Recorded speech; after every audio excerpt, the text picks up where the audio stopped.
बम या बचिस लियो हम दिखाबै छौ घायर के में छौ गे शरम या बचिस लियो हम ऊपर नीचा हिलो दोनों चोली वाला बम या बचिस लियो हम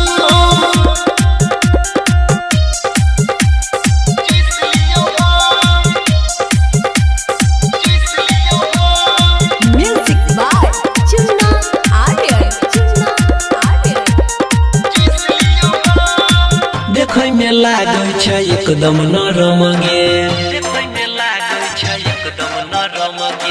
नाच के धरती के केलही गरम गे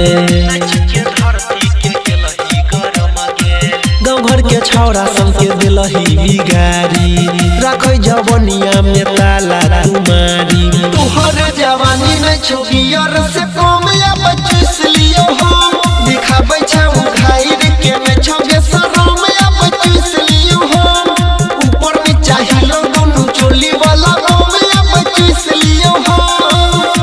Singing by Anil Yadav.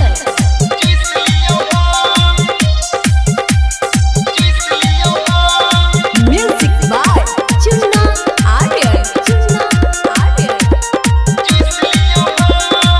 लागै छौ किया ने तोरा शरम गे चौपट के दिलही सब धर्म गे